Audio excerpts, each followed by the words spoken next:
Hoy llamé Humanidades, más que nada porque vamos a hablar sobre artistas que abordaron de nuevo la figura humana en un contexto en el que no era, digamos, un tema que realmente se usara, ¿no? Yo ahora, los que me conocen saben que siempre trato de ir un poquito más atrás de la época que vamos a trabajar. Así que acá tengo un pequeño resumen que les quería mostrar sobre el contexto histórico. Es re importante conocer el contexto histórico para entender por qué después estos artistas o estas escuelas, estas vanguardias, tienen una trascendencia, ¿no?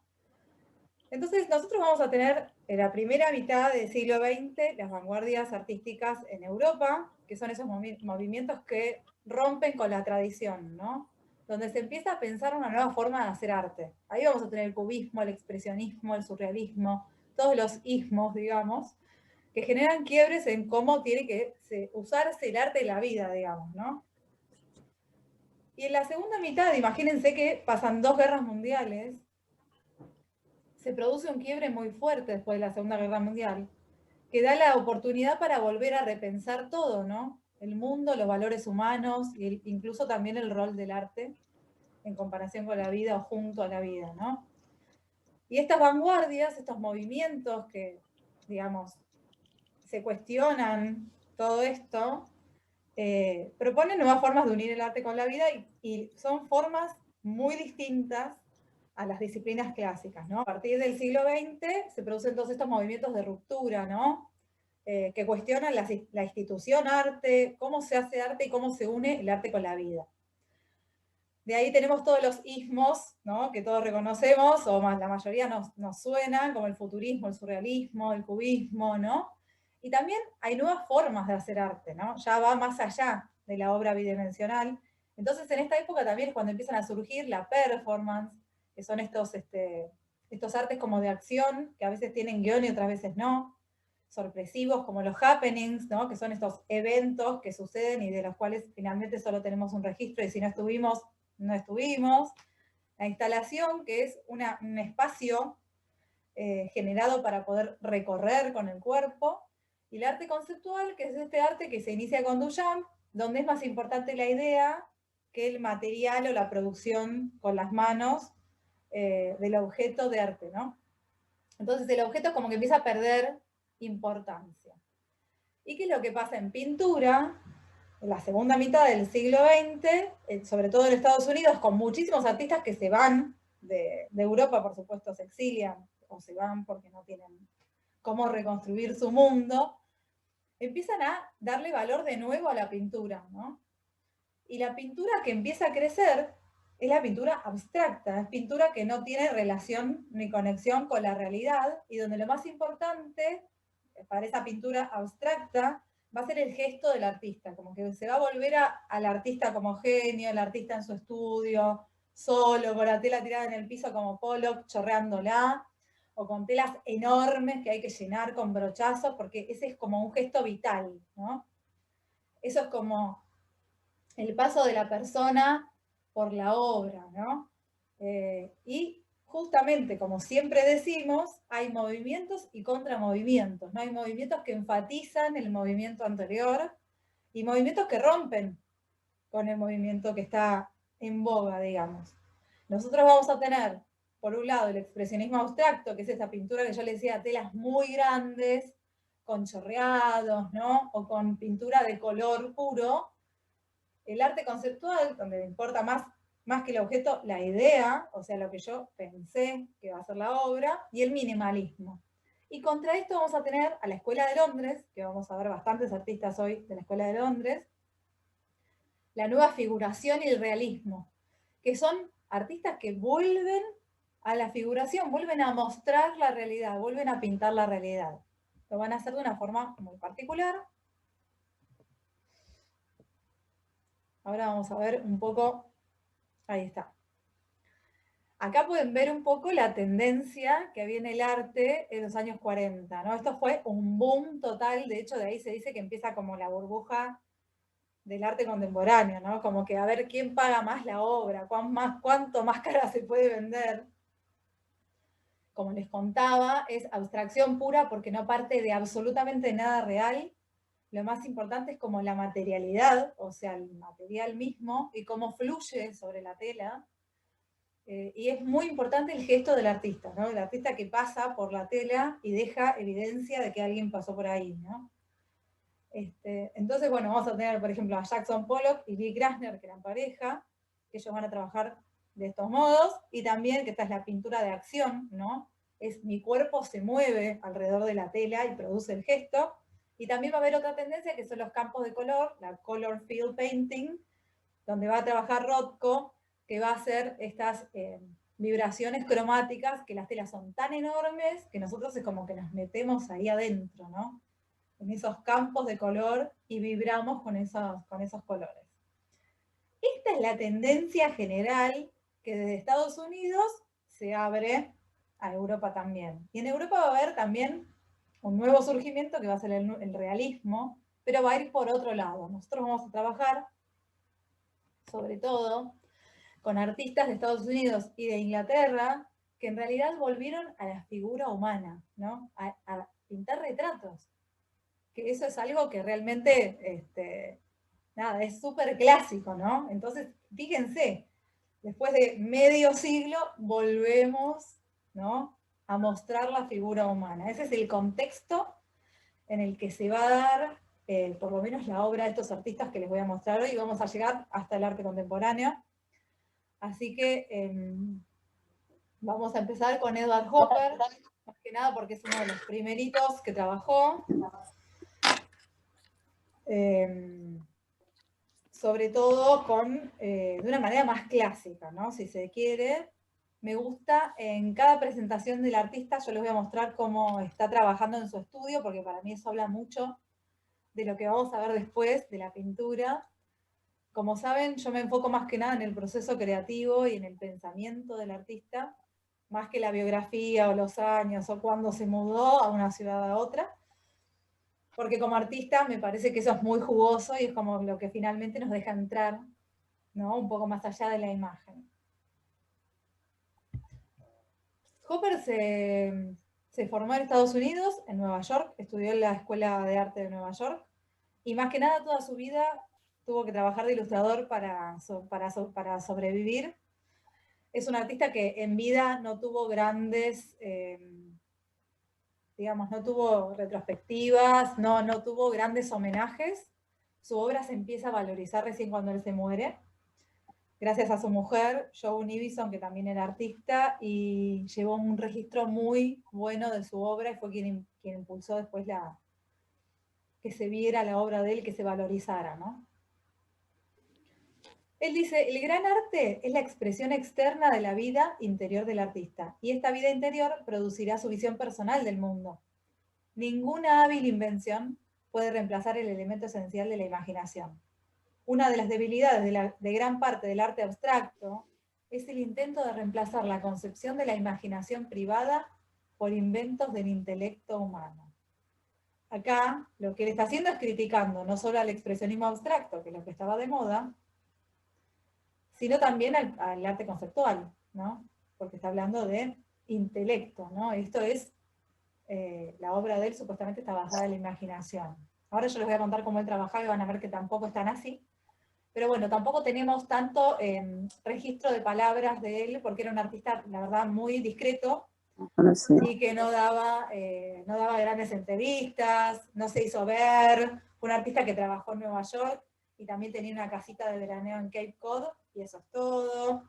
Una vida muy tranquila, muy amena, donde él nos va a mostrar a los seres humanos de una forma muy particular, ¿no? A su mujer, Joe, la conoce en un taller de arte con un profesor que se llamaba Robert Henry, y ese profesor, la lección que les dio fue: olvídense del arte, pinten a lo que ustedes les interese en la vida, ¿no? Entonces, él se va a enfocar mucho en las personas. Va a trabajar con estas imágenes, por lo general de interiores. Acá igual tenemos un exterior en esa obra que se llama Domingo, la de la derecha. Pero fíjense que, digamos, ya de por sí vamos a tener como muchos datos especiales, ¿no?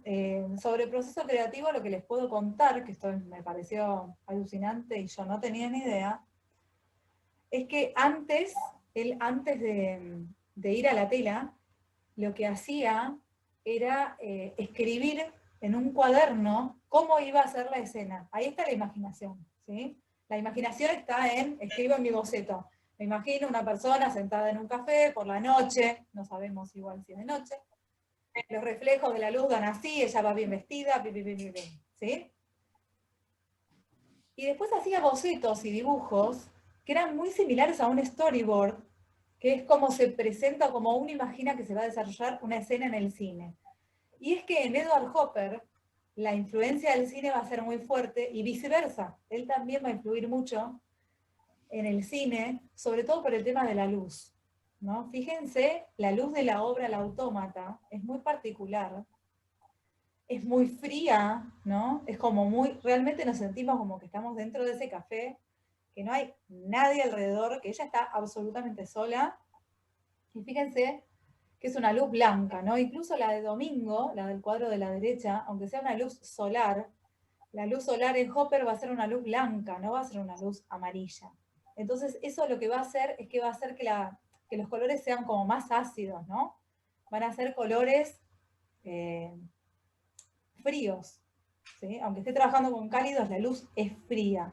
Y esto también tiene que ver porque él usaba un blanco muy particular, que era el blanco de plomo, se llamaba blanco de Kremnitz, o Kremnitz, no me acuerdo bien. Y ese blanco lo que tenía era que refractaba mucho más que otros blancos, ¿no? Entonces, él va a usar ese blanco y después blanco de zinc. Nosotros el que más conocemos es el blanco de titanio, pero esos dos blancos tienen como unas calidades más refractantes. Entonces, cuando uno pinta con eso, la luz parece aún más arriba, ¿no? Más subida. Él va a usar esto, miren la luz, o sea, el cuadro del autómata es un contraste absoluto entre el fondo negro, que justamente no sabemos si es de noche o qué pasa ahí, y esa luz como artificial, ¿no? Logra el efecto de la luz artificial.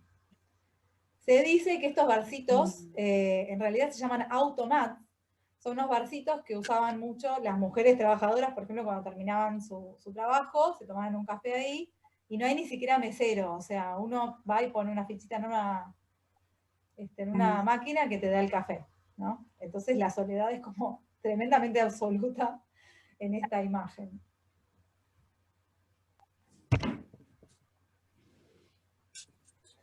Y acá fíjense de nuevo la calidad de los colores, ¿no? Son colores más jugados, sobre todo esos verdes contra esos rojos, ¿no? Son colores más bien contrastantes, pero la luz sigue siendo fría, ¿no? Y esto de la frialdad, por lo general, lo que hace es como generar distancia, ¿no? De todos modos, nosotros estamos observando una escena íntima, ¿no? Porque en ese interior es como que estuviéramos viendo un pedacito de vida íntima, ¿no? No tendríamos un poco por qué estar ahí. Esto del voyeurismo, esto de estar viendo una escena que no deberíamos estar viendo, es muy de Hopper. Él va a trabajar mucho con esto. Y también con esta,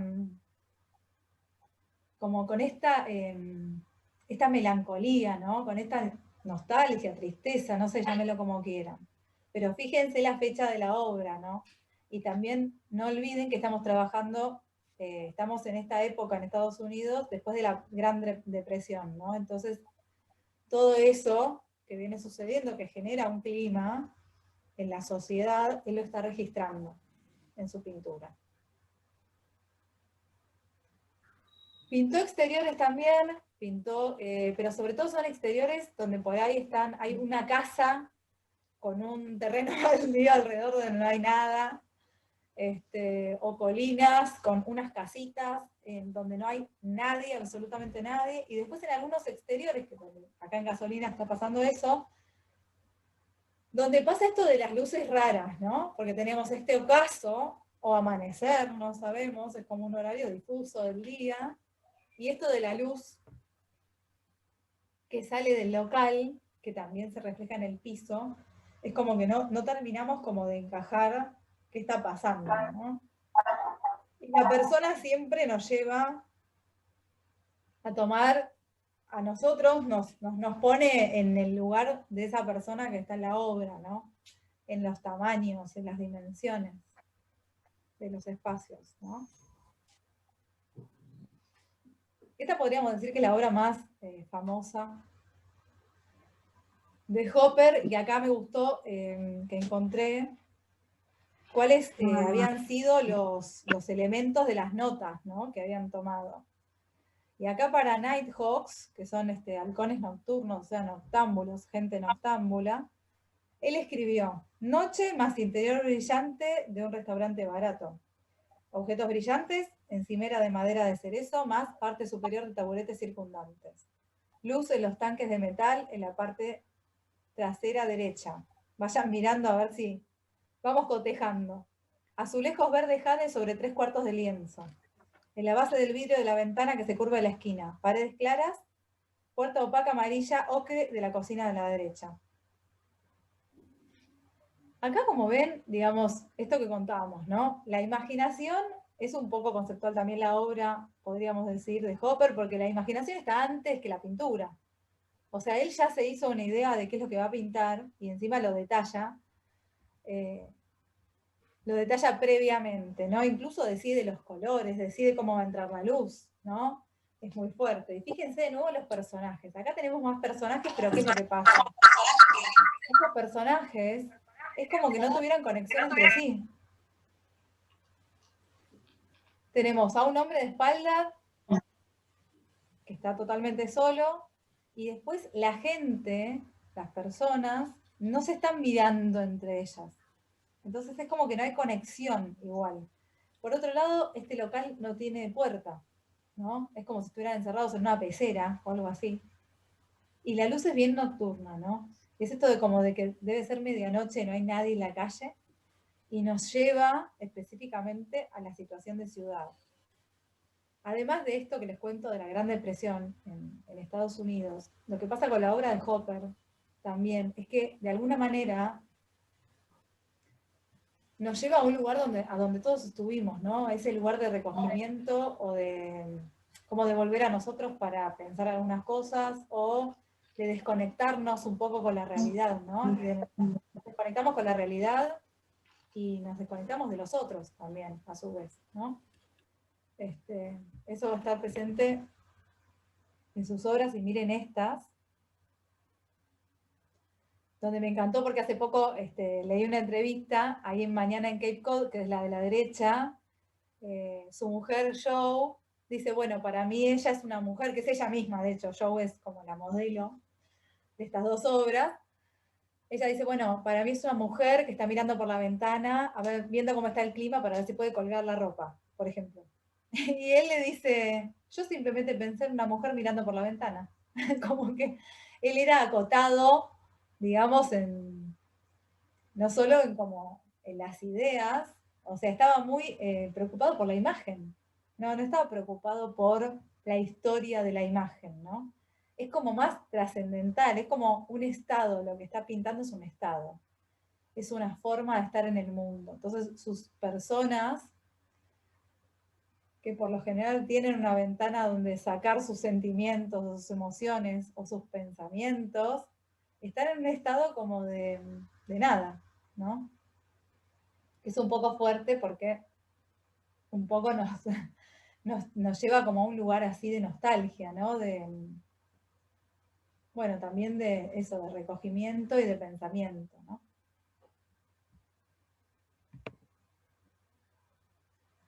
Y acá lo mismo, fíjense la luz, qué importante que es. La luz tiene la luz se recorta tanto que forma parte protagonista, ¿no? de las obras.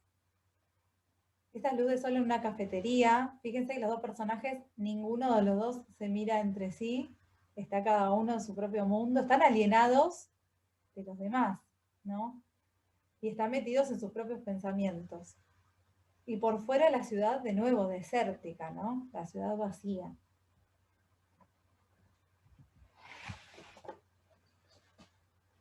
Esta obra, que se llama Excursión a la Filosofía, hay una nota, una anotación de Joe, su esposa, que dice: el libro abierto es Platón, releído demasiado tarde.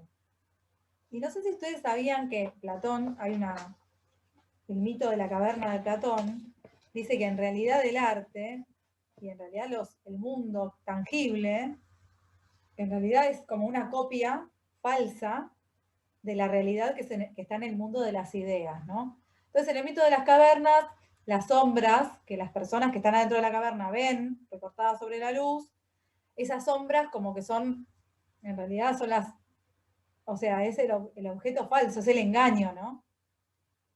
Y él de algún modo acá por ahí está haciendo todo lo contrario, ¿no? Está mostrando esa luz como una iluminación. Y lo que es también muy extraño es como el estado en el que está el hombre, después de haber estado por ahí con su amante, no sabemos, porque está puesta ahí esa mujer joven, ¿no? Y él está como volviendo, releído demasiado tarde significa, no sé, un arrepentimiento, no sabemos. Me pareció re interesante ese paralelismo y además excursiona la filosofía, ¿no? ¿Qué más nos lleva a repensarnos que la filosofía, ¿no?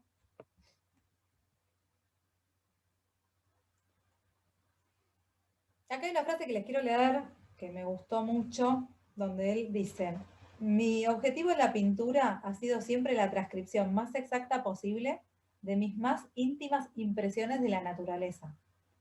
Si este fin es inalcanzable, puede decirse que también lo es la perfección en cualquier otra actividad humana. La tendencia de algunos movimientos artísticos contemporáneos, aunque no de todos, parece negar este ideal y conduce a una concepción puramente decorativa de la pintura. Y esto lo vamos a escuchar a lo largo de toda la charla, porque ¿qué es lo que pasa? Que cuando yo me quedo en el gesto, pierdo de alguna manera mostrar qué es lo que pasa por dentro, ¿no? Y todo el tiempo en la historia del arte vamos a estar con esta puja, que también es nuestra puja como seres humanos, entre lo que somos, lo que queremos ser, lo que queremos mostrar, y también esto que por ahí sacar desde adentro se puede hacer de un modo más profundo, más narrativo, más literal, como en este caso, o también se puede hacer desde el gesto, ¿no? Desde algo más animal y salvaje. Entonces, esta puja, este ir y venir entre movimientos que unos critican a otros, ¿no? Por supuesto que Hopper está parado del otro lugar, está mostrando existencialismo a través de la pintura. ¿Sí? Acá hay una mujer desnuda, observando una ventana, está completamente sola. No sabemos qué puede estar pasando ahí. La historia nos queda a nosotros armarla, ¿no? Y esa luz, ¿no? Ese sol, es como la iluminación, ¿no? La iluminación es pensamiento. Entonces, por supuesto va a estar parado del otro lado del expresionismo abstracto, donde el chorro de pintura que yo dejé es lo que tengo adentro, ¿no? Podríamos decir que de ese movimiento Rothko es como el más espiritual, si se quiere, pero también está dentro del movimiento de expresar a través de no mostrar ni narrar ninguna historia. Acá estamos del otro lado y vamos a ver cómo las historias se narran de una forma muy diversa.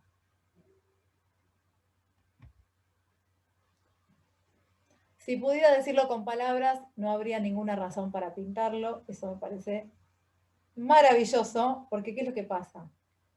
Que el arte no está para darnos ninguna respuesta.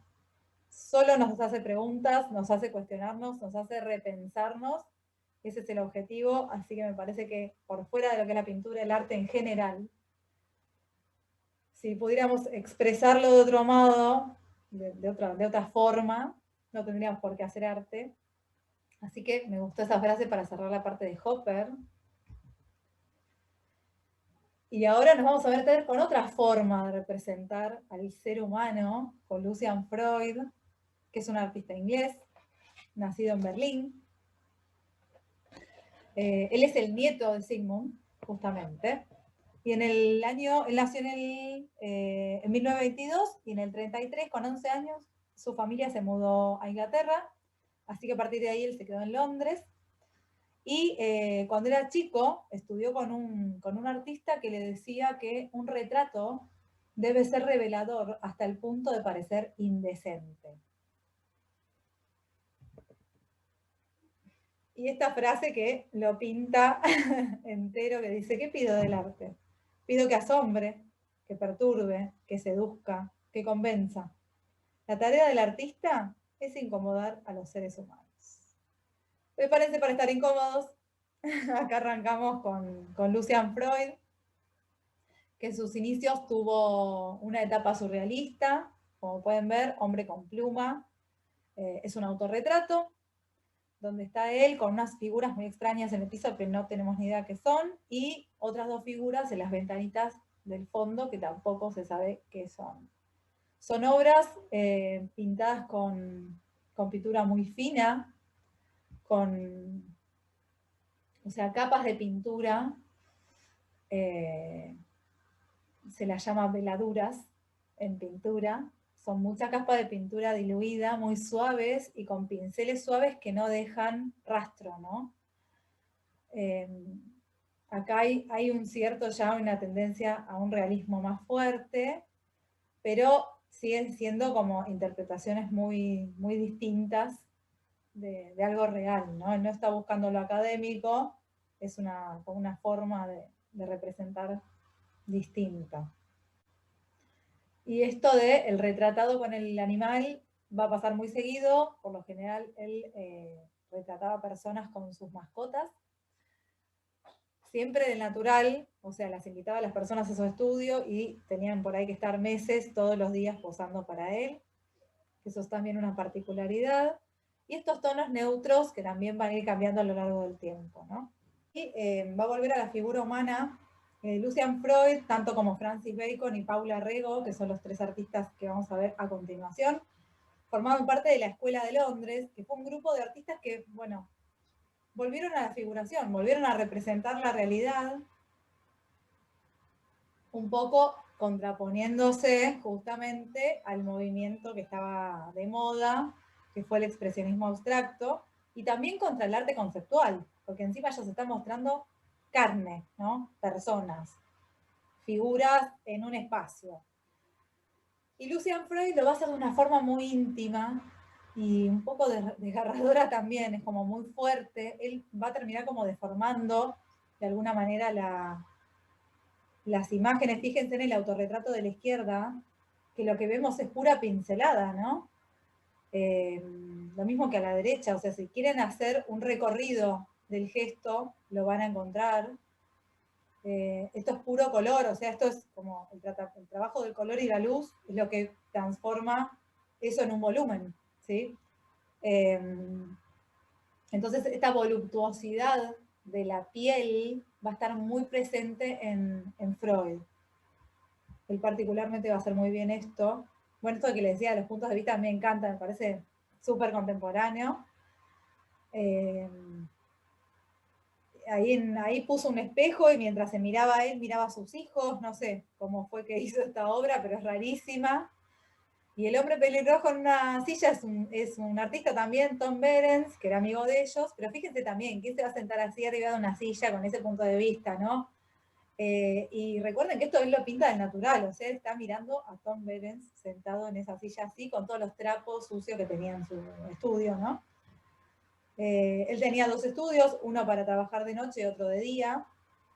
Esto claramente, la obra de Tom Behrens es un nocturno, ¿no? Es como que hay una luz artificial enfocándolo. Pero bueno, como les contaba, trabajaba muy lentamente y se tomaba todo el tiempo necesario. Entonces, por ahí el modelo tenía que ir a su estudio todos los días durante meses, ¿no? Algunos cuadros se los completa de un año para el otro. Fíjense, el del pelirrojo es de 1962 a 1963. Eso es lo que él tarda en completar la obra, ¿sí? Y lo que me alucina de este artista es que tiene, por su procedencia, por cómo empieza, esto que les contaba, ¿no? De las veladuras, de las capas finas, de que no se vea el gesto, esta suavidad, ¿no? Con los pinceles de Marta, de pelo de Marta, toda esta suavidad que se ve en esas plantas, ¿no? Que las plantas también van a aparecer con retratos, ¿no? Él siempre va a meter plantas y animales con personas. Tiene la capacidad de hacer esto que es totalmente hiperrealista con este autorretrato de la derecha que es súper expresionista, ¿no? Que es como bestial, es salvaje, de alguna manera es como, es fuerte, ¿no? Más que nada, digamos, es perturbador también el punto de vista, como les mostraba recién esos dos retratos, ¿no? Acá él se autorretrata con el ojo morado porque había tenido un problema con un taxista, se había ido a las manos y el taxista le pegó una piña y él volvió re enojado al estudio queriendo pintarse la cara así toda machucada, ¿no? Así que esto es real también, del natural. Pinta su autorretrato con el ojo morado y fíjense, ¿no? No, ni siquiera pinta la parte de abajo, o sea, el punto de vista ya es muy contemporáneo, es como un recorte muy arbitrario, si se quiere, ¿no? Y acá tenemos el gran interior, después de Watteau, y a la derecha pueden ver la obra de Watteau, el Pierrot Contento, que es de donde él saca esa inspiración para armar la composición. En la obra, igual en la obra de Freud no hay espacio, ¿no? Como que están todos súper pegoteados en ese silloncito, pero la composición, fíjense que es la misma, ¿no? Los 4 personajes, y en vez de el aparato ese que está tirado en el piso, no sé si es el kit para abordar de las chicas, hay un niño tirado, ¿no? Esto de las plantas en el interior, que es muy de Freud, también va a aprovechar y lo va a meter tomando en cuenta la inspiración, y va a ser un interior bien urbano, ¿no? En contraposición con la obra de Watteau. Pero me gusta que por lo menos vean un poco la inspiración. La inspiración es siglos atrás, ¿no?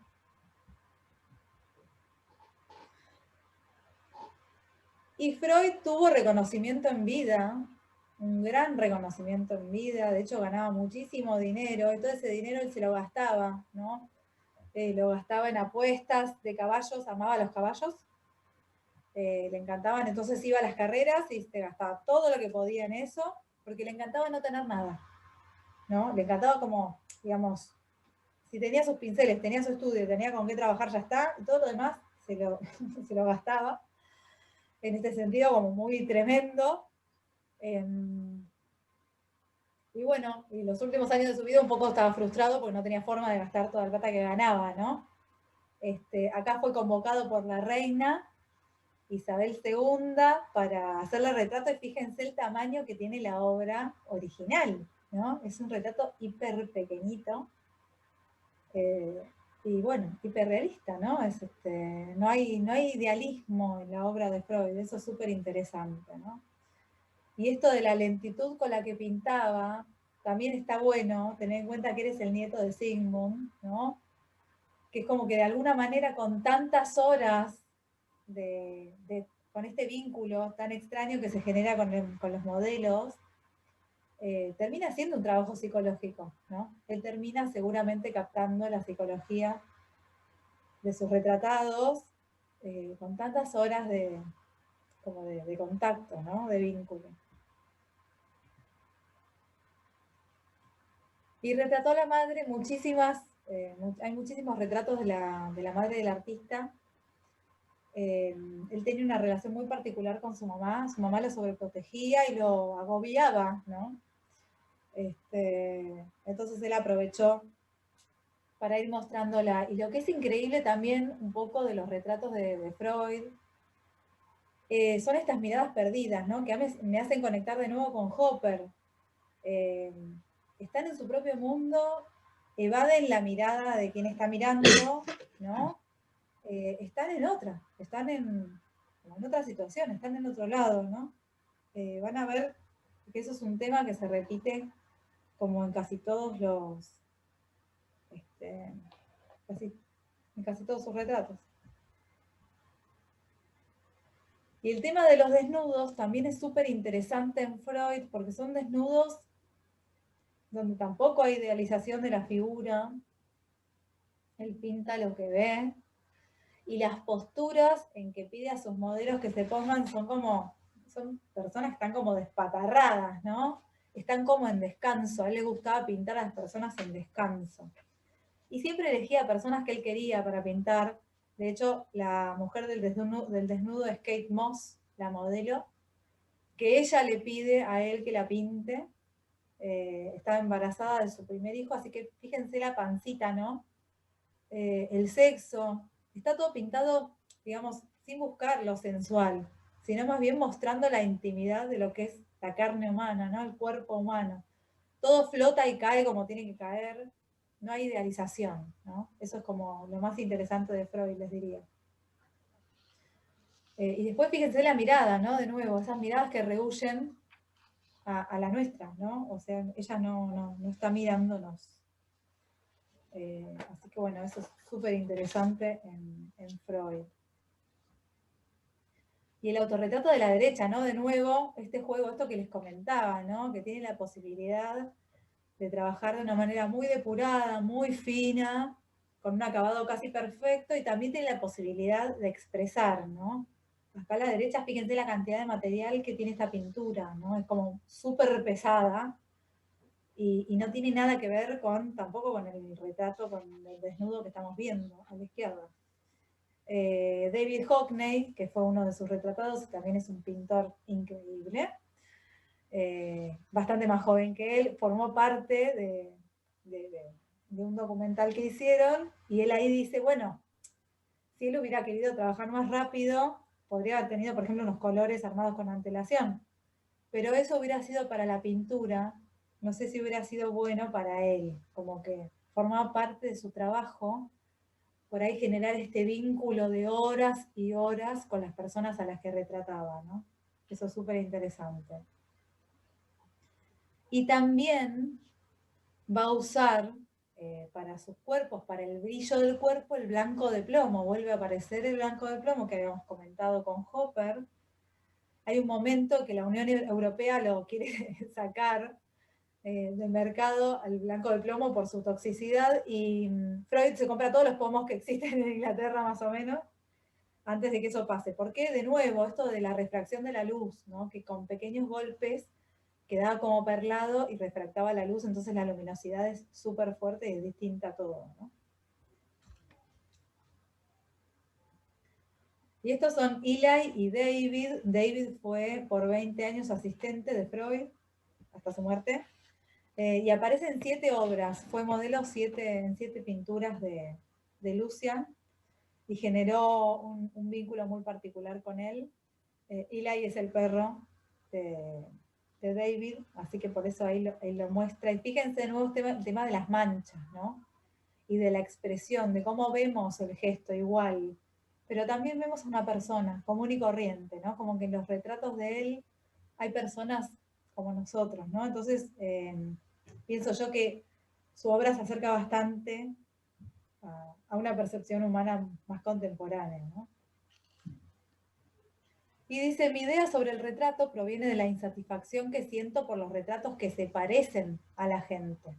Me gustaría que mis retratos fueran de personas y no como ellas. Bueno, súper profundo, muy psicológico, si se quiere, muy psicoanalítico. David, el asistente, va a recibir en herencia la casa estudio de Lucian Freud, y fue quien filmó el último día que pintó Freud, 3 días antes de morir, por ejemplo, todavía seguía pintando el hombre. Así que bueno, es súper interesante. Después les voy a pasar para que vean ese videíto. Y les voy a pasar un documental muy lindo que se llama Una vida pintada, donde van a poder como abrir un poco más, expandir un poco más el conocimiento sobre Lucian Freud. Y acá de nuevo, ¿no? El tema del estudio del artista y qué es lo que nos dice de él. ¿Sí? Fíjense lo que es el estudio de Francis Bacon, amigo / rival de Lucian Freud.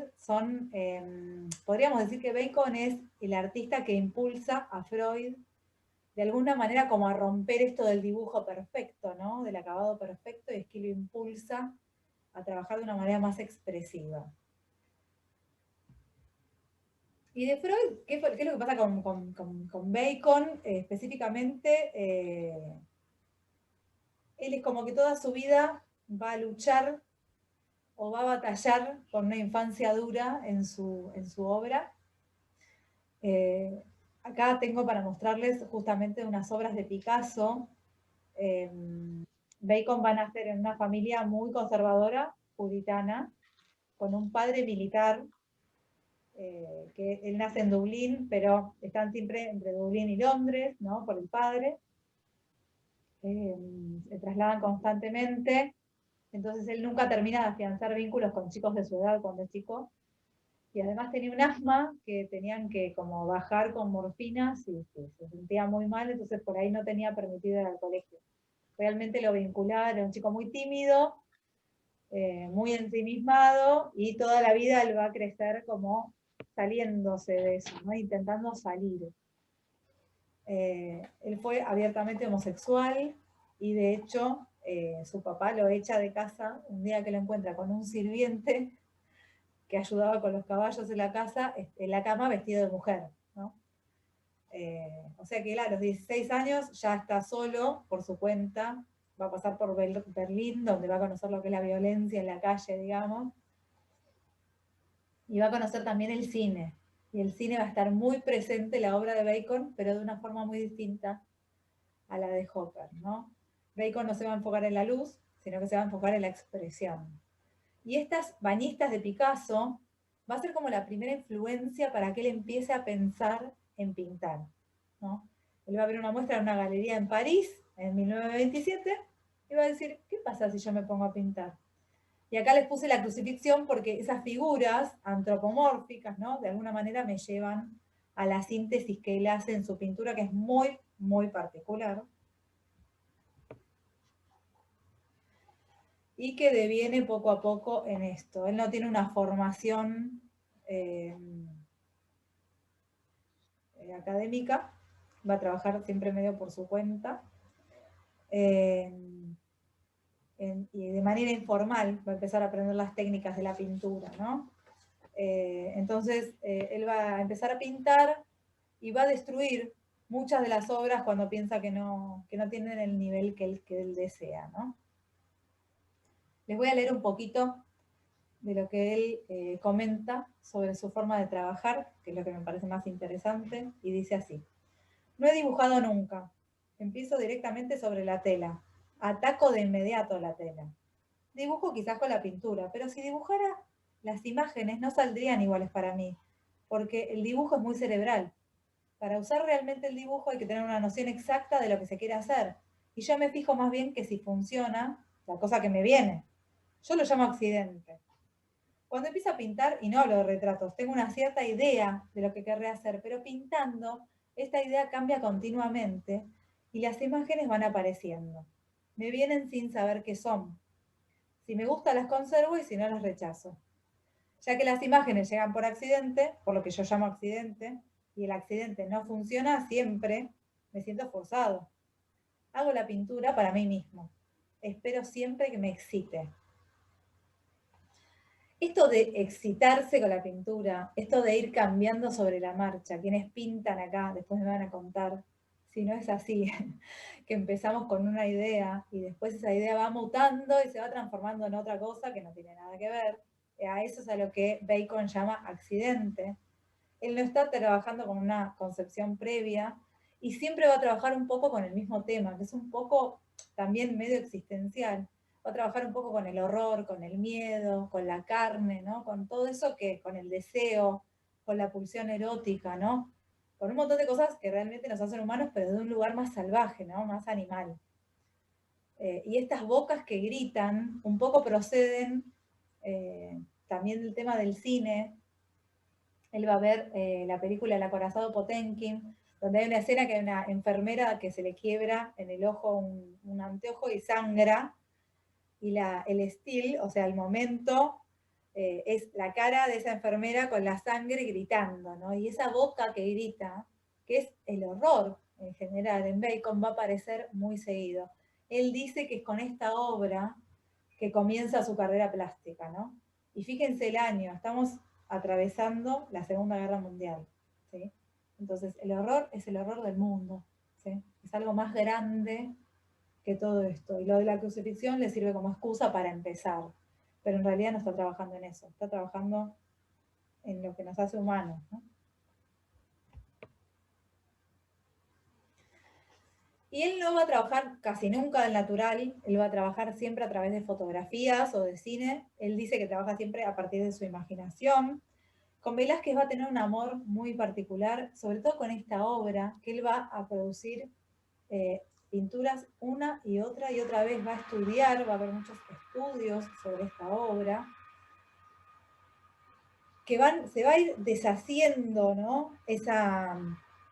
Como esa rigidez que tiene la obra de Velázquez, se va a ir desarmando y ese Papa va a gritar, ¿no? Va a tener algo para decir, ¿no? Va a tener algo oprimido que sacar y se va deshaciendo y se va transformando en un ser humano como cualquier otro, rodeado de carne que se descompone, que es lo que somos finalmente. Entonces, esto de la carne en Bacon va a aparecer de manera muy seguida, por eso les puse figura con carne, que fíjense que es el mismo estudio de la obra de Velázquez, ¿no? Es la misma pose, es el mismo personaje, acompañado de estos interiores que él hacía donde no hay nada, ¿no? También lo mismo, la soledad dentro del espacio, un poco como a la manera de Hopper. ¿Por qué no de Freud? Que el espacio no existe, no importa, lo que importa es la figura, ¿no? El ser. Y acá de Velázquez dice, es uno de los mejores retratos que se han hecho y me obsesiona. Compro libro tras libro con esa ilustración del Papa de Velázquez, porque sencillamente me acosa y porque despierta en mí toda clase de sentimientos y también, podría decir, de áreas de la imaginación.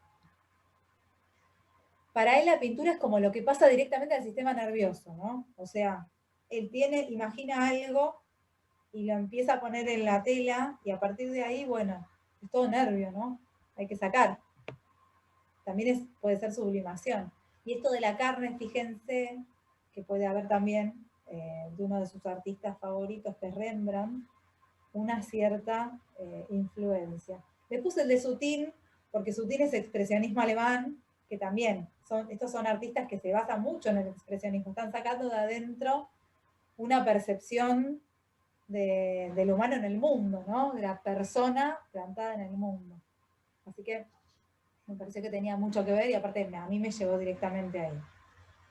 En la obra de la izquierda, en la pintura de 1946, supuestamente el retratado es Neville Chamberlain, que fue el primer ministro en Inglaterra antes de la guerra, que se dice que andaba siempre con traje y paraguas, pero fíjense de nuevo esa boca que grita, ¿no? De nuevo como la brutalidad o lo salvaje por debajo del traje, ¿no? El Papa, por debajo de sus atuendos papales, grita. O sea, los humanos gritamos, tenemos dolores, tenemos sufrimiento, ¿no? Entonces en Bacon todo esto va a salir. Lo mismo el tema de la carne, ¿no? Y aparte son figuras que están aisladas, ¿no? Con esos fondos que no dicen nada, no sabemos dónde están, no tienen contexto, no tienen dónde caer y no tienen con quién conectar. Y acá hay uno de los tantísimos retratos que él sí hizo de Lucian Freud. Él hizo como 40 retratos de su compañero, amigo, que después se transformó en rival, y esto es una pavada del mundillo del arte. Había muchos celos también, porque ellos empiezan a ser reconocidos en su propio tiempo, ambos, ¿no? Los dos personajes, tipo Bacon, se pasaba las noches en los pubs y se gastaba toda la guita en alcohol. El otro gastaba toda la guita en carreras de caballos, eran como muy, en su vida muy bohemios, ¿no? Y bueno, y artistas que empiezan a ser reconocidos en su propio tiempo, ¿no? Entonces, esta tensión de los celos a lo que lleva es que, por ejemplo, esta pintura, que se llama Dos Figuras, la temática es abiertamente homosexual, son dos hombres en una cama, no vemos dónde termina el cuerpo de uno y dónde termina el cuerpo del otro. Esta pintura la compra un crítico de arte al que Freud le compra la pintura a su vez por 80 libras. Freud cuelga la pintura en su estudio, de hecho si miran el documental que les voy a mandar van a ver que la pintura está ahí, aún está ahí. Cuando llega el momento en que Bacon necesita algunas pinturas para su retrospectiva, le pide esta obra y él no se la presta.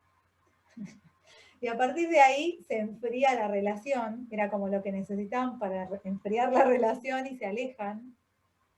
Y 3 años más tarde, después de este evento, esto lo cuenta un amigo de Bacon, lo llama Freud a Bacon para contarle que iba a hacer una muestra, para invitarlo, y el otro le corta el teléfono re enojado y le dice al amigo, encima que no me presta 2 figuras, ahora me viene con esto, ¿no? Entonces, bueno, de alguna manera es como que también aparte se burlaban uno del otro, pero más que nada tenía que ver con celos, ¿no? Me pareció divertido contarles el background. Y fíjense de nuevo acá, ¿no? Estudios para un retrato de Lucian Freud, los trípticos de Bacon son enormes, y de nuevo súper interesante lo que pasa adentro y lo que pasa afuera, ¿no? Fíjense que los fondos son súper limpios, están esas líneas aparte rectas muy perfectas, que ordenan el espacio. Lo de afuera está ordenado, afuera hay orden, adentro hay caos, como que dentro de nosotros hay caos, ¿sí? Hay desorden, hay órganos y sangre y emociones y todo eso se apelmaza en una carne rarísima, ¿no? Hay un libro de Gilles Deleuze que justamente estudia la pintura de Bacon, es alucinante. Después si quieren les paso también el dato, sobre todo para gente que pinta, les va a encantar, porque analiza todos estos puntos, ¿no? Esto de el afuera como algo hipócrita de alguna manera, donde todo está ordenado, y el adentro como un amasijo de fisicalidad y emociones, ¿no? Todo eso que se apelmaza dentro nuestro. Acá él dice, lo que más me gusta hacer son los trípticos, y pienso que esto podría estar relacionado con el deseo de realizar una película que he acariciado en ocasiones. Me interesa la yuxtaposición de imágenes divididas en 3 lienzos diferentes. En la medida en que pueda considerarse que mi trabajo tiene calidad, suelo apreciar que tal vez sean los trípticos los que poseen la mayor relevancia. Estoy totalmente de acuerdo con Francis Bacon. Lo que tienen los trípticos es que nos ofrecen como diferentes puntos de vista de la misma figura, ¿no?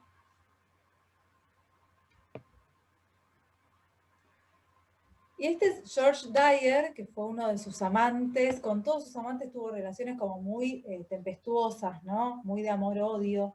De hecho, uno de sus amantes fue un tipo que entró a robarle al estudio y le dijo, vení a la cama y agarrá lo que vos quieras.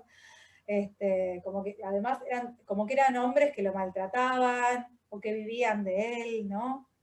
Y este George Dyer también se había hecho amigo de Lucian Freud, por eso Lucian Freud hace un retrato de Dyer.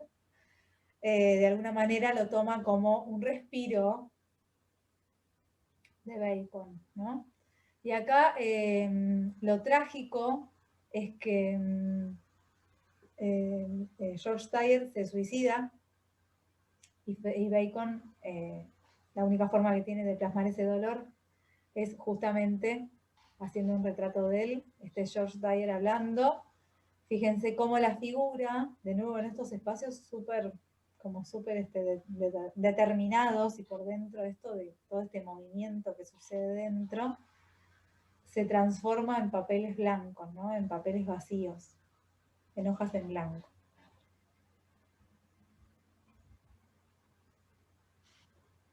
Y este es un tríptico inspirado en la Orestiada de Esquilo. Le gustaba mucho la literatura a Bacon, y Esquilo era como uno de sus favoritos. Fíjense de nuevo, y fíjense qué movimiento que tiene igual esto, ¿no? Porque tenemos de nuevo los espacios súper delimitados, perfectos, con esas líneas muy, muy pulcras, y estas figuras que no terminamos muy bien de entender qué son, ¿no? Sabemos que forman parte del cuerpo por las tonalidades de la carne, ¿no? Pero no llegamos a dilucidar posturas. Por ahí vemos una pierna, un brazo, pero realmente son como pedazos directamente de carne, ¿no?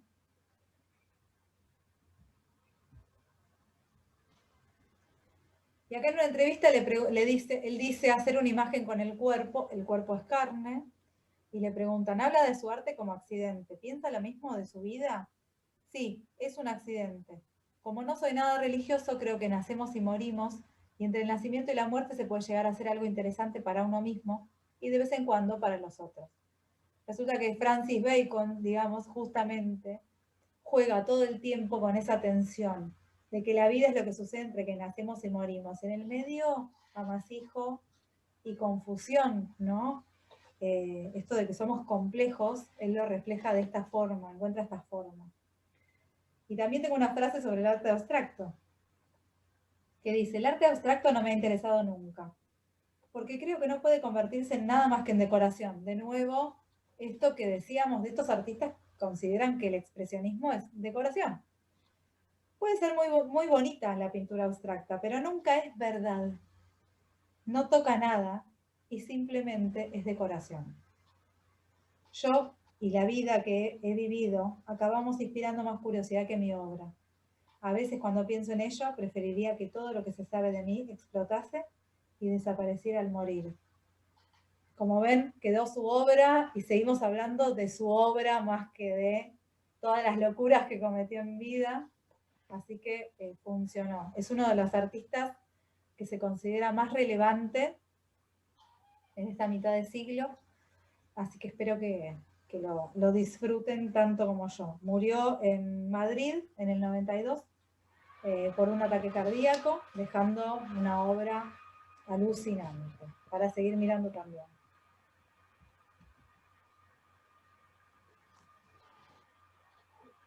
Y vamos a ver a dos mujeres hoy. Una de ellas es Paula Rego, que fue la única mujer que formó parte de la Escuela de Londres, junto con Franz Auerbach, Francis Bacon y Lucian Freud. Y después finalmente vamos a ver a Jenny Saville, que es una artista contemporánea, la artista viva por quien se pagó más cara una obra. Muy interesante también, pero bueno, todos provienen o un poco están aunados en esta charla a raíz de sus formas de ver al ser humano, ¿no? Cómo retratan lo que es ser humanos en este mundo. Ella nace en Lisboa, en Portugal, en el 35, y su vida va a estar yendo y viniendo de Londres a Portugal, más que nada porque sus padres eran liberales y poco después, a los 2 años de ella, se instaura una dictadura, la dictadura de Salazar en Portugal, y ella va a estar muy marcada por esa mitad de vida, una mitad de vida la vive en opresión, entonces esto va a ser muy importante en su obra, ¿sí? Va a aparecer todo el tiempo el tema político. Después ella va a estudiar en la Slade School of Art, donde se va a relacionar con los de la Escuela de Londres, y su obra es particularmente narrativa, ¿no? Vamos a volver un poco a lo de Hopper, pero incluso más narrativo, donde vamos a tener más herramientas para poder armar una historia, ¿no?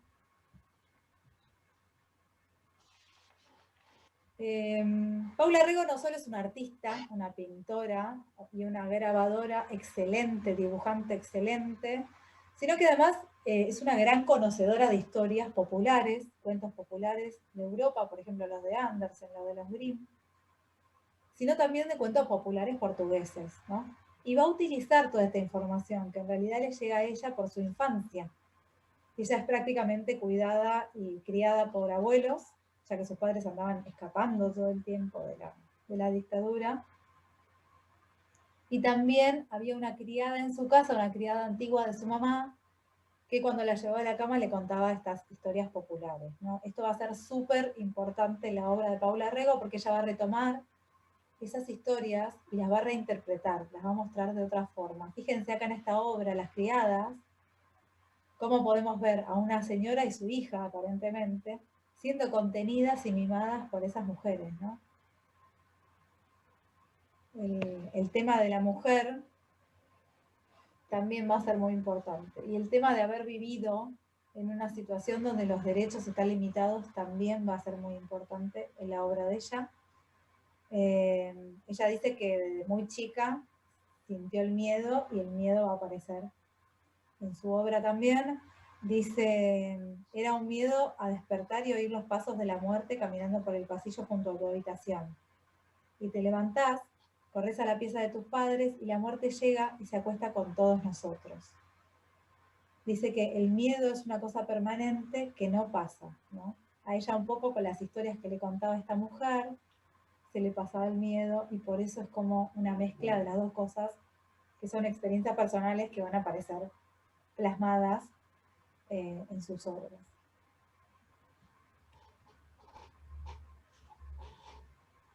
En el momento que ella empieza a estudiar en la Escuela de Arte, se encuentra con Victor Willing, que también es un artista que fue súper importante en los 80s. Se van a enamorar y ellos se van a casar. Víctor, de alguna manera, es como quien le da la idea de pintar figuras bailando. Entonces, él va a aparecer en la imagen, es uno de los retratados. Y esta obra en realidad se puede leer como de una forma muy... que tiene que ver por ahí con la vida de una mujer. Fíjense que la mujer de la izquierda es súper enorme, mucho más grande que todos los demás, es como si ella estuviera observando o representándose en el resto de las mujeres, ¿no? Tenemos en el fondo un grupo de una abuela, una madre y una niña, como un ciclo completo de lo femenino. Y después hay dos mujeres que como que se representan a raíz de cómo interactúan con sus hombres. Una está galanteando, digamos, ¿no? Y la otra está embarazada. Entonces, todo esto de la mujer, que va a ser fundamental en la obra de Paula Rego, también va a estar atravesando, va a ser uno de los ejes conductores de la obra.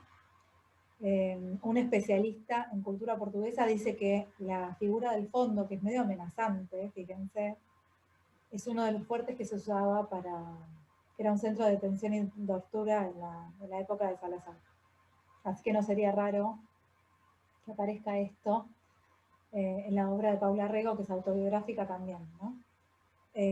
Víctor no va a llegar a ver la obra completa, se va a morir antes. A él le habían diagnosticado esclerosis múltiple, y Paula Rego va a cuidar de él muchos años, los últimos años de su vida, también pintando una serie de pinturas sobre niñas con perros, que tiene un poco que ver con esta relación que entabla ella con su marido enfermo tanto tiempo, ¿no?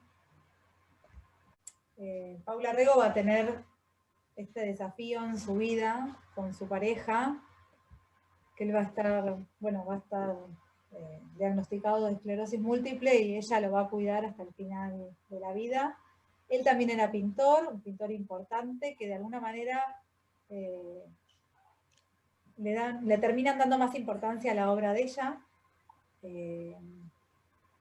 Entonces, bueno, por eso no hay tanta información sobre él.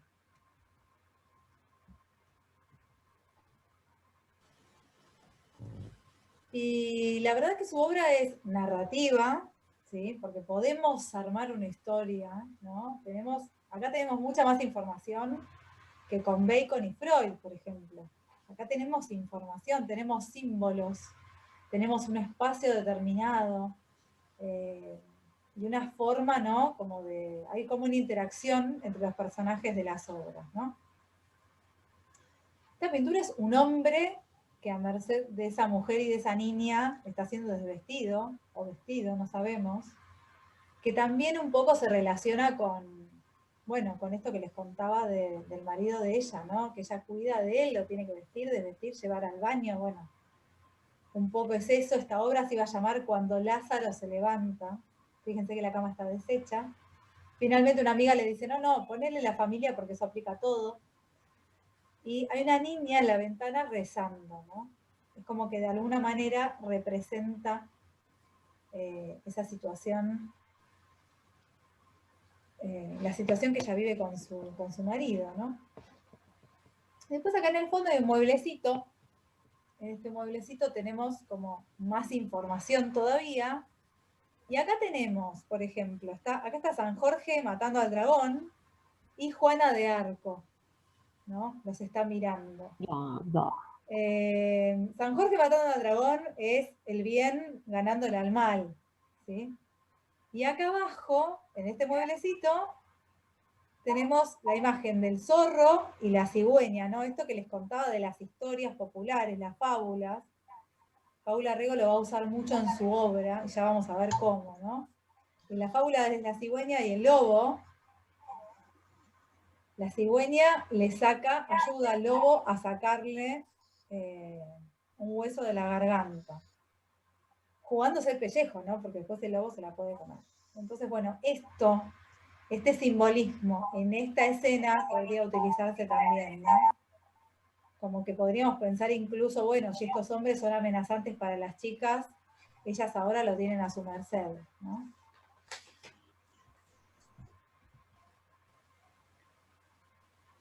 Y como les contaba, ella pintó una serie de niñas con perros y después también va a pintar a las mujeres perro, ¿no?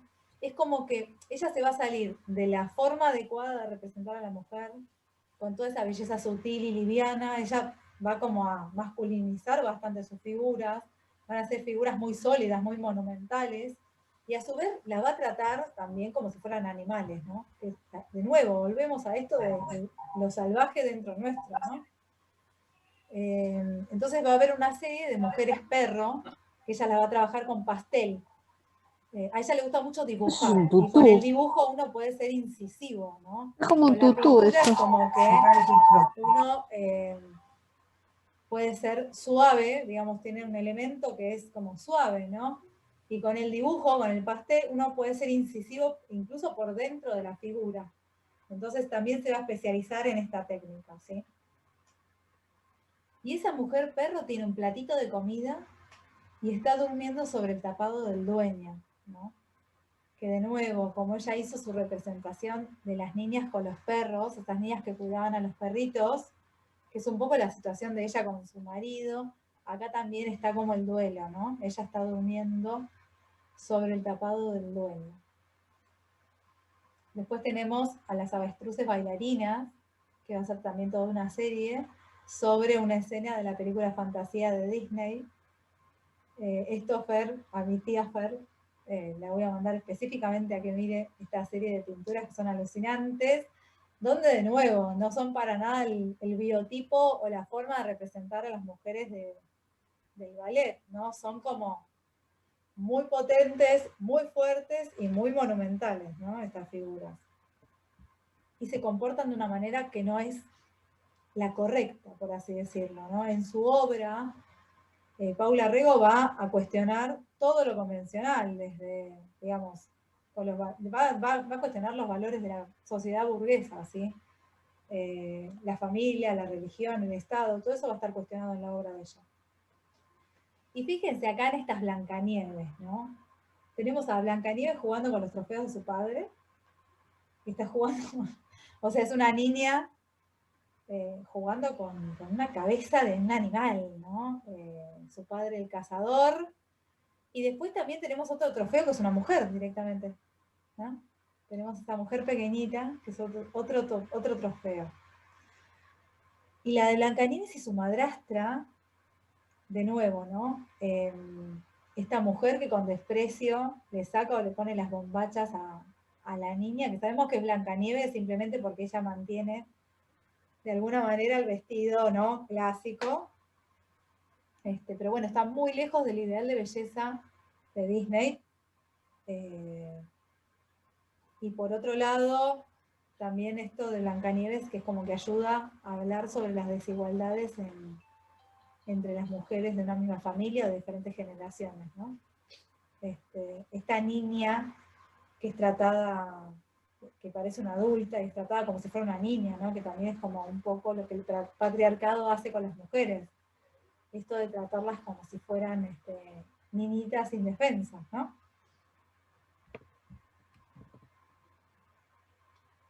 Y esta yo le diría que es como la obra más fuerte de Paula Rego, que es el tríptico del aborto. Hay toda una serie igual de pinturas sobre esto. Particularmente eso tiene que ver no solo con su vida personal, porque cuando ella apenas conoce a Víctor Willing, queda embarazada y se hace un aborto de manera clandestina. Y en el 98, en Portugal, se lanza un referéndum para la legalización y sale negativo. Entonces las mujeres quedan, digamos, libradas de nuevo a practicarse abortos clandestinos, lo cual da una mortalidad altísima, un poco lo que pasaba acá. Paula Rego además va a realizar grabados, o sea que va a poder imprimir cantidad de estas imágenes, y estas imágenes van a funcionar casi como campaña, ¿no? Para la despenalización del aborto. En 2007 finalmente se va a aprobar la legalización en Portugal. Y estas son mujeres muy jóvenes, a las cuales ella viste como de colegialas, porque es un poco el dato que tienen, ¿no? Que son las estudiantes, las jóvenes, las que no pueden acceder al derecho de un aborto seguro. Están con esos baldes y están como olvidadas, ¿no? Pero también son mujeres que, fíjense, observan, ¿no? Nos miran. Una está retorcida de dolor, pero las otras nos miran, ¿no? Ella dice que después de esta osadía que es pintar esta situación, después de haber conseguido, ¿no?, la legalización del aborto, ella dice, más allá del terrible drama, siento que hay belleza, ¿no? Podemos decir que estos son retratos de verdades invisibilizadas, ¿no? Y acá de nuevo todo esto de la experiencia personal, esto de haber vivido dentro de una dictadura durante tantos años, ¿no? Acá tenemos el jardín del interrogador, es un soldado de Salazar, que ella lo deja sin pantalones como para darle cierta vulnerabilidad, imagino yo, pero está con sus botas y sus guantes y sus elementos de tortura, y tiene atada una oveja, ¿no? Es como perfecta la simbología. El jardín se reduce a 2 plantitas locas que hay por ahí en la maceta, y esas bolsas plásticas, que en el fondo hay una mujer saliendo de una de ellas, ¿no? De alguna manera también es como la alegoría de Paula Rego escapando de del horror de la dictadura en su país, ¿no?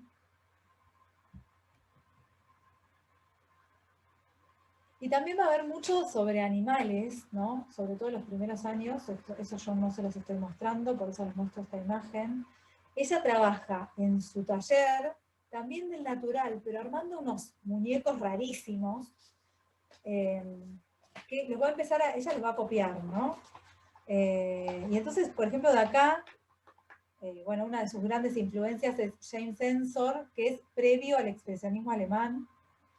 Ensor pintaba la sociedad burguesa como si fueran directamente máscaras, ¿no? Como que están tan alienados en sí mismos que ni siquiera son como deberían ser, ¿no?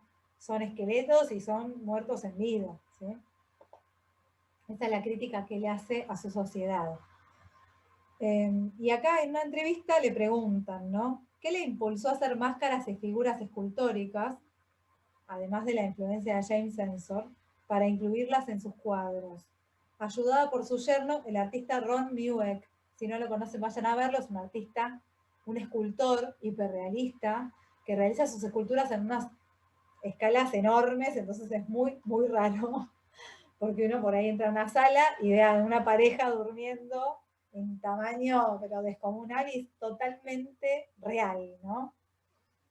Ese es el yerno de ella.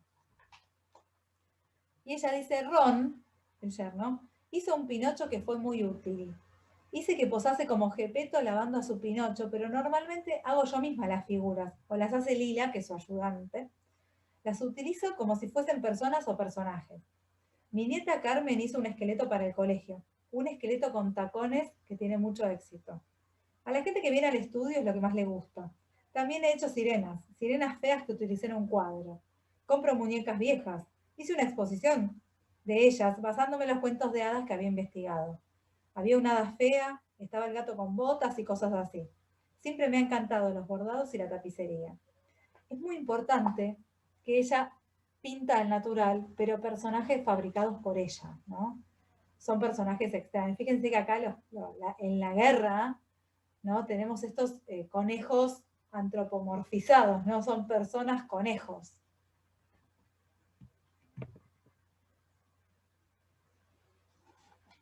Y después, bueno, todo este fragmento me parece fundamental para entender un poco el pensamiento de ella, ¿no? Dice sobre su relación de la literatura con la pintura, dice, es muy importante porque yo utilizo las historias. No las ilustro, sino que quizás me convierto en uno de los personajes. Me identifico con él y puedo contar mi propia historia. La historia cambia completamente y se convierte en otra cosa. De manera que al final el que la cuenta es el cuadro y no el libro. Esto que les contaba, ¿no? De reinterpretar. de apropiarme de algo para generar una idea. Y sobre la dualidad de la condición humana, ¿no? Entre el bien y el mal, porque está bastante presente en su obra, dice: solamente creo una historia, una pintura. No trato de decir que lamento algo porque nunca lo hago, pero reconozco que uso algunos cuadros a modo de venganza. Mi cuadro del ángel es un ejemplo. La mujer en el cuadro es una figura vengadora y salvadora. Está inspirada en la novela dehesa de Queiroz, El crimen del padre Amaro. Cuando la pobre chica tiene un bebé, Amaro lo manda a ser destruido por el creador de ángeles. La mujer de mi obra es un ángel que iba a salvar al bebé, o más bien, a matar al cura. Al final, la pintura es lo importante y lo que cuenta la historia. Y dice que ella centró su obra en las mujeres porque ella es mujer y sabe y comprende lo que es ser mujer, porque las mujeres lo han tenido difícil, y a través de su arte busca defenderlas y decir cómo son las cosas. Muy interesante Paula Rego para seguir observando y para seguir recreando esas historias de una forma contemporánea, ¿no?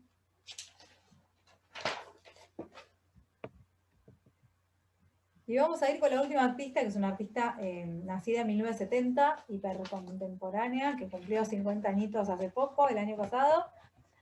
Es Jenny Saville, también inglesa, nacida en Glasgow. Ella estudió entre Estados Unidos e Inglaterra. Fue becada, ¿no?, por su talento en Cincinnati, así que estudió en Estados Unidos, y ahí es como que ella empieza a ver a muchas mujeres con sobrepeso, ¿no?, obesas, y esto empieza como a interesarle, ¿no?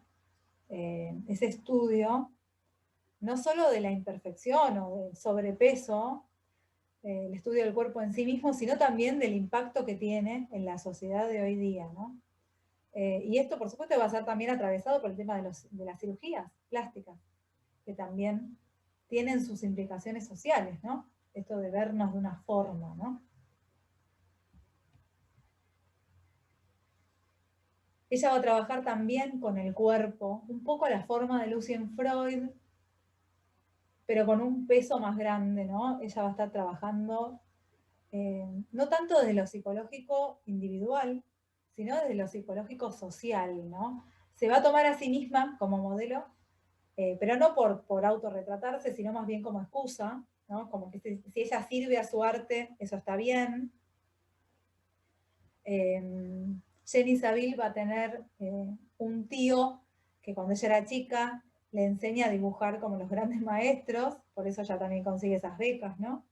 Y va a tener la suerte de, cuando se está egresando de la facultad en 1992, va a tener la suerte de que fotografíen su obra final de graduación, que es son estas dos, ¿no? Esta obra apuntalada, Prop, es la que fotografían junto a ella. Ella va a aparecer en una revista, y esa revista la va a ver Charles Saatchi, que es un coleccionista y galerista súper importante, y que en Inglaterra generó los Young British Artists, o sea, el grupo de artistas jóvenes británicos. Entonces va a contactar a Jenny y le va a decir, por 2 años yo te compro toda tu obra. Entonces es ahí donde ella ya no tiene límite, ¿no? Ella se va a ir a formatos enormes, porque estas obras son gigantes, y va a trabajar con absoluta libertad. Y eso de trabajar con absoluta libertad le da a ella la posibilidad de decir lo que quiere decir, ¿no?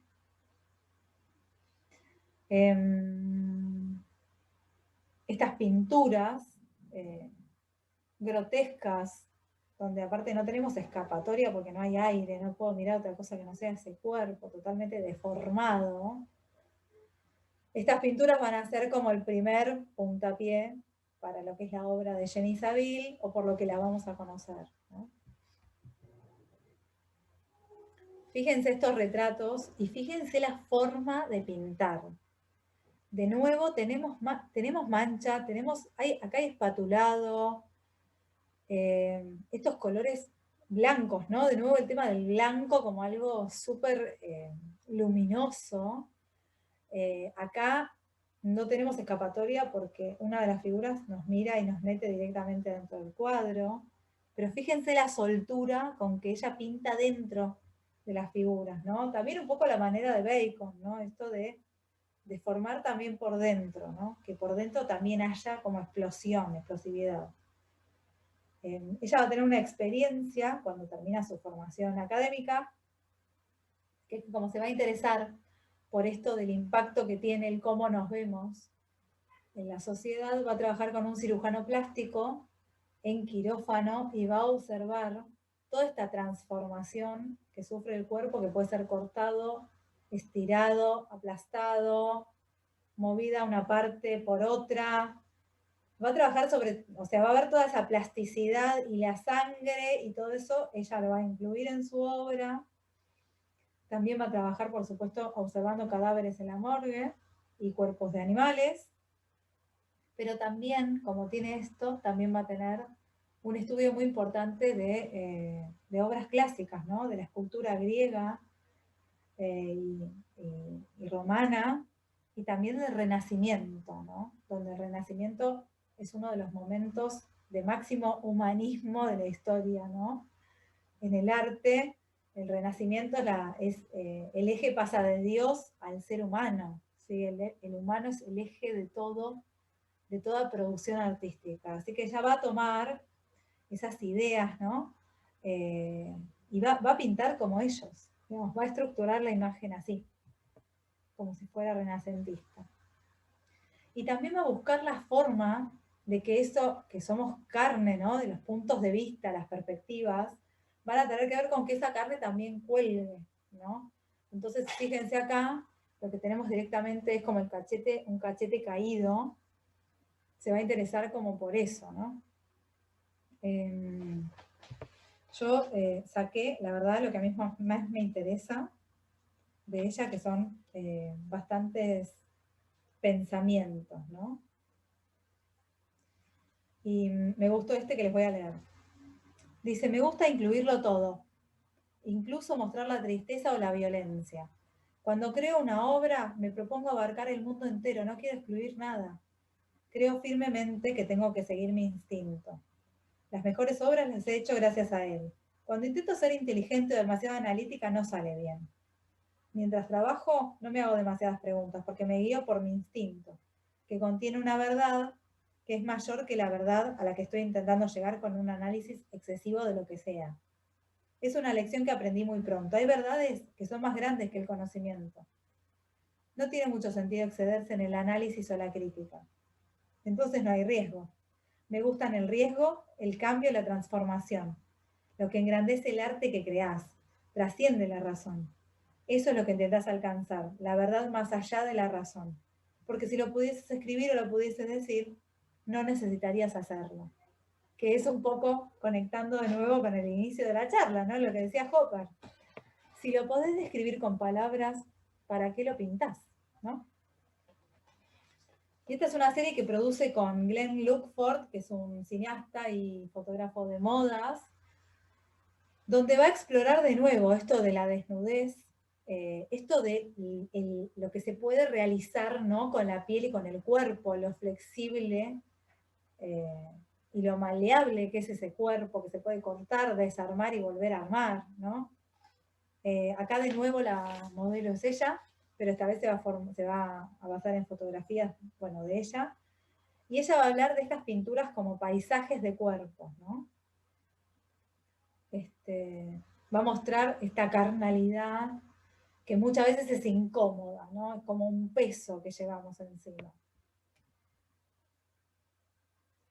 Y esto de la libertad también se va a traducir en el dibujo, ¿no? Ella va a dibujar, no borra una línea, porque justamente está trabajando con total libertad, no se está juzgando, la está pasando bien, digamos, y en el proceso creativo ella va soltando su mano y todo lo que aparece es lo que queda, ¿sí? Entonces las obras de ella van a tener como múltiples tratamientos, todos juntos en una misma tela, ¿no? Y sobre esto de los cuerpos que van entrelazados, que ahora les voy a mostrar otra, ahí va. Ella va a decir, tener varios dedos del pie entrelazados, o un cuerpo masculino en la parte superior de uno femenino, y entonces de repente se convierte en una hermafrodita. Pero yo no estoy dibujando una hermafrodita. Y estoy dibujando muchos cuerpos juntos, de manera que el género se convierte en fluido. Partes del cuerpo masculino se convierten en el cuerpo femenino. Y esto se convierte en algo muy emocionante, porque es más representativo de cómo somos en nuestra condición de humanos que los sexos separados. Estamos hechos de masculinidad y feminidad. Así que esas son las cosas que adquieren interés al superponerlas en capas.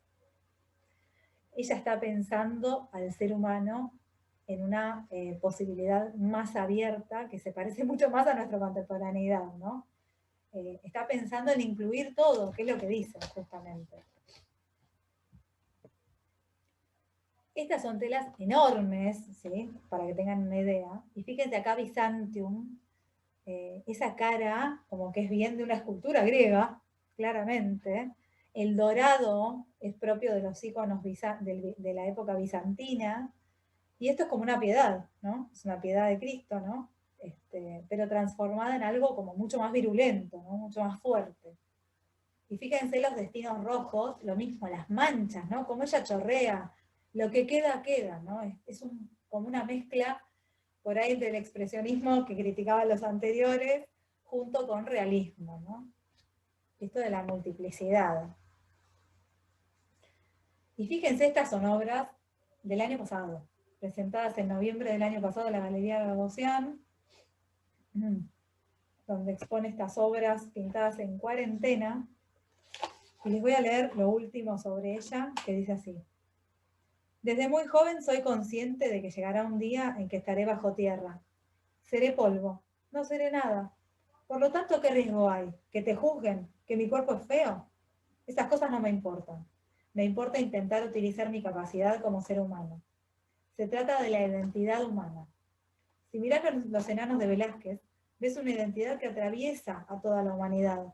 Yo no soy una vieja de un cuadro de Rembrandt. No sé lo que se supone ser una mujer de 70 años. Pero cuando contemplo ese cuadro, siento la humanidad.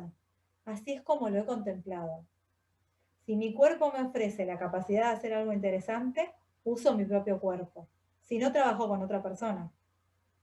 Es decir, no se trata de hacer un autorretrato infinito. Se trata únicamente de que yo sirva y de la capacidad de utilizar mi cuerpo para decir algo o de llegar a la emoción a la que intento llegar en mi trabajo.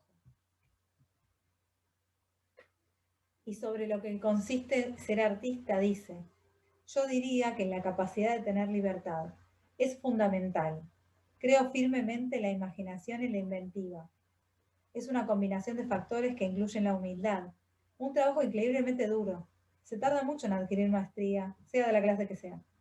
Además de serlo bastante valiente como para asumir un riesgo.